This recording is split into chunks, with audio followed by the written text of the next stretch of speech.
Bagasia from Genius Public School. Today we will learn subject Environmental Studies. Unit number 3 Growing Up यानी कि बढ़ना. उसके लिए हम देखेंगे कीवर्ड्स. हमारे कीवर्ड्स है पीरियड. PERIOD. Period means अवधि. Increase. INCREASE. Increase means बढ़ना. Teenager. TEENAGER. Teenager means 13 से 19 तक की जो हमारी वय होती है उसे हम टीनेजर कहते हैं. नेक्स्ट है wrinkle. WRINKLED.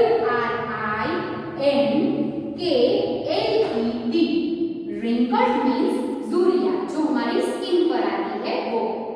नेक्स्ट है saplings. SAPLINGS. sapling means पौधा.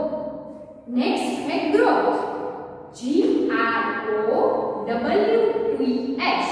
growth means बढ़ना. नेक्स्ट है infant. INFANT. infant means शिशु छोटा बच्चा. नेक्स्ट है strong. STRONG. strong means मजबूत. नेक्स्ट है adult. ADULT. adult means वयस्क. नेक्स्ट है seeds. SEEDS. seeds means बीज. नेक्स्ट है shrubs. SHRUBS. shrubs means झाड़ियां जो कि ट्री से छोटा एक पौधे जैसा जो होता है उसे हम कहते हैं shrubs. नेक्स्ट है calf. CALF. calf means गाय का बच्चा. नेक्स्ट है stages. STAGES. stages means अवस्था. speak. SPEAK. speak means बोलना. place. PLACE. place means जगह. अभी हम एक बार कीवर्ड्स को रिपीट करेंगे. फर्स्ट है period, increase, teenager, wrinkle, saplings, growth, infant, strong, adult, seeds, shrubs, calf, stages, speak और place. कीवर्ड्स देखने के बाद हम स्टार्ट करेंगे यूनिट नंबर 3 ग्रोइंग अप यानी कि बढ़ना. Do you remember? Look at the image carefully. आपको ये इमेज ध्यान से देखनी है. Write down at least 2 differences between them. आपको ये पिक्चर को देखना है और इन दोनों के बीच में क्या डिफरेंस है वो आपको ढूंढना है और कोई भी 2 डिफरेंसेस आपको नीचे लिखने हैं. तो हम नीचे देखेंगे कि इन दोनों पिक्चर में क्या डिफरेंसेस है. First one is this boy is young and this man is adult. आप पिक्चर में देख सकते हैं कि ये जो बॉय है वो यंग है और ये जो पर्सन है वो एडल्ट है. Second sentence is child's skin is soft and adult skin is wrinkled. Child की जो स्किन होती है वो बहुत सॉफ्ट होती है और जो एडल्ट पर्सन की स्किन होती है वो रिंकल्ड वाली यानी कि झुर्रियां वाली होती है. All living things grow, change and finally die over a period of time. यानी कि जो भी थिंग्स यानी कि चीजें बढ़ती है समय के साथ उसमें बदलाव आते हैं वो एक बार समय के साथ मरती भी है. यानी कि इस पृथ्वी के ऊपर जो भी चीजें बोर्न होती है जन्म लेती है वो समय के साथ एक बार मरती भी है। Animals and human beings grow bigger and taller with age. Animals यानी कि पशु पक्षी और ह्यूमन बींग्स यानी कि मानवी समय के साथ जैसे उसकी आयु एज बढ़ती है उनके साथ वो टॉलर यानी कि उसकी हाइट भी बढ़ती है और वो बिगर यानी कि बड़े भी होते हैं। This is called growth. और उम्र के साथ जो हमारी लेंथ बढ़ती है, हम टॉलर या बिगर होते हैं, उस चीज को हम कहते हैं ग्रोथ होना। The process of growth is slow. Growth की जो प्रोसेस होती है वो बहुत धीमी होती है। उसके लिए हम एग्जाम्पल देखते हैं कि जो न्यूबॉर्न बेबी होता है वो उसकी हाइट बहुत कम होती है। वो जब 5 साल का हो जाता है तो उसकी हाइट थोड़ी बड़ी हुई होती है। तो इन बिटवीन जो उसकी हाइट बढ़ती है वो बहुत धीरे धीरे बढ़ती है। एक दिन में तो कोई बड़ा हो नहीं जाता, धीरे धीरे हमारी हाइट बढ़ती है। तो the process is growth is slow, यानी कि हमारी जो ग्रोथ होती है वो बहुत धीरे धीरे होती है। Plants also grow and increase in size with time.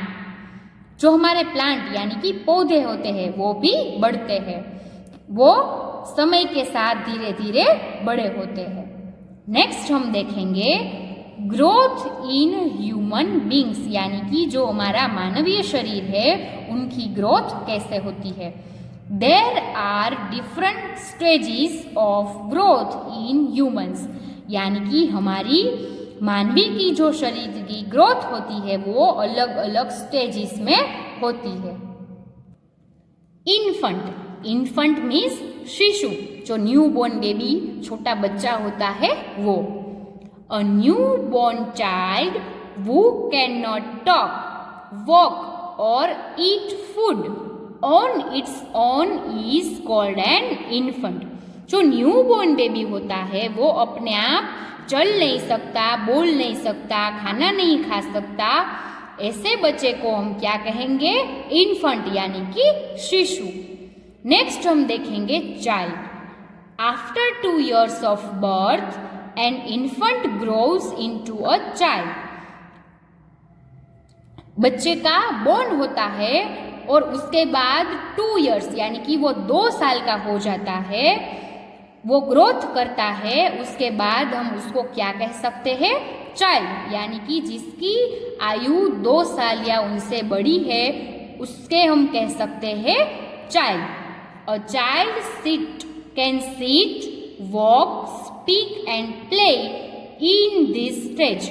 और इस स्टेज में बच्चा बैठ सकता है, चल सकता है, बोल सकता है, खेल सकता है, वो सब अपने आप कर सकता है। He or she becomes tall and strong with time. और इन स्टेज में यानी कि चाइल्ड के स्टेज में बच्चा समय के साथ बड़ा भी होता है, उसकी हाइट भी बढ़ती है और वो मजबूत भी बनता है। नेक्स्ट हम देखेंगे teenager. A child grows into a teenager from age 13 to 19। हमारी जो आयु होती है यानी कि एज होती है 13 से 19 के बीच की, उस बीच जो हमारी आयु होती है उस बच्चे को हम क्या कहेंगे? Teenager. Many changes take place at these stages. और हमारे शरीर में इन स्टेज के दौरान कई सारे चेंजेस आते हैं। नेक्स्ट हम देखेंगे adult. A teenager grows into a young man और a woman called an adult. Teenager यानी कि 13 से 19 साल के बाद यानी कि 20 साल के बाद हम क्या कहलाएंगे? एडल्ट। टीनेजर के बाद का जो स्टेज है वो है एडल्ट। खबर नहीं थी। मैं कીધું આયલા જાવ મેં કીધું આ કા ઊભા રહી ગયા બરાબર તો હાલતું હતું કાઢું કઈ કઈ કેવું થઈ જાય. આજે ઇરેઝ નથી કરું ને, ડાયરેક્ટ બોલી જ જવું ને ચાઇલ્ડ નહીં નહીં. નહીં, કારણ કે આમાં છે ને એક્ઝામ્પલ નીચે બતાવતા જવા પડશે. આમાં છે ને એક્ઝામ્પલ અહીંયા, એટલે હું છે ને પહેલા આટલુંક જ કરીશ, એ તમે પુશ કરી દેજો. એટલે આ 4 બોલી લ્યો એટલે પુશ કરી દો. હા હા, કારણ કે એમાં નીચે છે ને એક્ઝામ્પલ છે. હા હા, એવું ભારે તો જોવા દે તો મને આવડું આવી જાય છે. આ જે છે ને એમાં એક્ઝામ્પલ નથી. અહીંયા આનું એક્ઝામ્પલ અહીં બાજુમાં છે. અહીંયા કરી લો ને ત્યાં સુધી રાખજો, પછી હા. પુશ કરજો, પછી નીચેનું એક સાથે આવી હા. જશે. એની પાછળ કેટલું છે? ઓહો, હેલો કરું. Time to answer, complete the blanks correctly. हमें यहाँ पर ब्लैंक्स दी गई है, उसे हम फिल करेंगे. इन्फंट, इन्फंट यानी कि शिशु, छोटा बच्चा. उसके बाद का जो स्टेज हमने देखा था वो था चाइल्ड, यानी कि न्यू बोर्न बेबी से 2 साल तक का बच्चा, उसको हम कहेंगे चाइल्ड. चाइल्ड के बाद आएगा टीनेजर. 13 से 19 तक हमारी जो आयु यानी कि एज होती है, उस स्टेज को हम कहेंगे टीनेजर. 19 साल के बाद हमारी जो यंग एज होती है उसे हम कहेंगे एडल्ट, यानी कि वयस्क. उस स्टेज के बाद आएगा ओल्ड, यानी कि हम जब बूढ़े हो जाएंगे उस स्टेज को हम कहेंगे ओल्ड. तो आपको ये स्टेजेस समझ में आ गए? इन्फंट, चाइल्ड, टीनेजर, एडल्ट और ओल्ड. नेक्स्ट हम देखेंगे growth in plants and animals, यानी कि प्लांट और एनिमल की growth. Seeds of plants grow into saplings. Saplings यानी कि छोटे पौधे. हम जब बीज जमीन में डालते हैं तब ग्रो करता है बीज, और उसमें से हमें क्या दिखाई देता है? सैपलिंग्स, यानी कि छोटा सा पौधा. Saplings grow into plants of different size. जब एक छोटा सा पौधा यानी कि सैपलिंग्स होता है वो ग्रो करता है तो वो क्या बन जाता है? प्लांट्स. और प्लांट्स के बाद वो क्या बन जाता है? ट्री. हम थोड़े एग्जाम्पल देखेंगे, ग्रास, श्रब्स और ट्री. हमने छोटी छोटी ग्रास तो देखी होगी सबने. ग्रास जब बड़ी होती है तब वो श्रब यानी कि एक झाड़िया जैसा बन जाता है, पौधे जैसा बन जाता है. उसके बाद वो एक बड़ा ट्री बन जाता है. Young ones of animals also grow into big animal. जैसा हमारे मानवीय ह्यूमन बीइंग में होता है कि एक बच्चा बहुत छोटा होता है, उससे हम ओल्ड स्टेज तक पहुंचते हैं, वैसा एनिमल्स में भी होता है कि एक एनिमल बोर्न होता है, उसके बाद वो ग्रो करता है और वो बिग एनिमल बन जाता है. A kitten grows into cat. जो बिल्ली का बच्चा होता है, कैट का बच्चा होता है, उसे हम क्या कहते हैं? किटन. जब वो बड़ा हो जाता है तो उससे हम क्या कहते हैं? कैट. अ चिक बिकम्स अ हेन. हेन यानी कि मुर्गी का जो बच्चा होता है उससे हम कहते हैं चिक. वो बड़ा हो जाता है तो हम उसे बुलाते हैं हेन. A puppy becomes a dog. कुत्ते का बच्चा होता है उसे हम कहते हैं पपी. तो पपी जब बड़ा हो जाता है तब हम उसे कहते हैं dog. A calf becomes a cow. जब काफ यानी कि काउ का जो छोटा बच्चा होता है, बछड़ा होता है, वो छोटा होता है तब हम उसे कहते हैं काफ, और वो बड़ा हो जाता है तब हम उसे कहते हैं cow. Time to answer. Match the young with that's old ones. हम यहाँ पर देखते जाएंगे और सामने उसके जो सही ऑप्शन है उसके साथ हम मैच करेंगे. फर्स्ट ऑप्शन है चिक. तो चिक, हेन का जो छोटा बच्चा होता है उसे हम चिक कहते हैं. तो सामने हम क्या सेलेक्ट करेंगे? हेन. चिक से हेन. सेकंड है काफ. तो गाय का जो छोटा बच्चा होता है उसे हम कहते थे काफ. तो जब काफ बड़ा हो जाएगा तो उसे हम क्या बुलाएंगे? काव. तो काफ से काव. थर्ड है सैपलिंग. सैपलिंग यानी कि छोटा सा पौधा. तो पौधा बड़ा होके क्या बनेगा? ट्री, तो सेपलिंग से ट्री।